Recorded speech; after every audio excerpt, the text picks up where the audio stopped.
A panel of historians and economists are hosting a discussion right now on the background of the state's ban on alcohol sales on Sunday. It's an historical look at an issue that's expected to take center stage at the State House in the next couple of weeks. RTV6's Katie Hines explains. The conversation here comes as a key lawmaker is throwing his support behind a bill to allow alcohol sales on Sundays. But the people who you might think would have the most to gain from this actually say they have the most to lose. So if I have an increase of wages but no increase in sales, it's going to be a losing proposition for me. I have 7 stores in the city. I can see where probably at 2 or 3 easily could be closed. Ray Vandeveer owns Rural Inn on the city's east side. He opened the packaged liquor store with his father 30 years ago.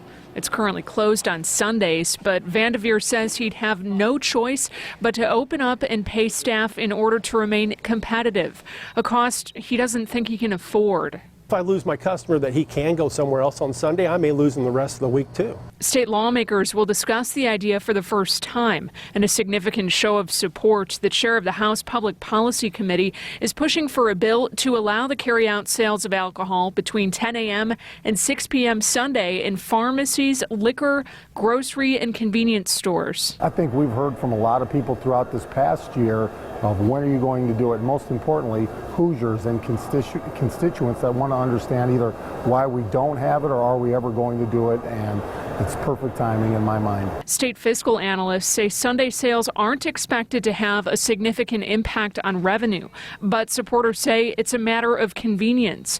Kroger, Marsh, and other businesses formed the coalition Hoosiers for Sunday Sales in December. Vandeveer argues the proposal is focused more on big business than on consumers. The Hoosiers that have lived in this state forever understand the law. They buy or they do without. The panel here runs until 7 o'clock tonight. Katie Hines, RTV6. Indiana is the only state that bans retail sales of carry-out beer, wine, and liquor on Sundays. We asked travelers at the Indianapolis International Airport their thoughts on the law. Just head to our website, theindychannel.com, to hear what they have to say.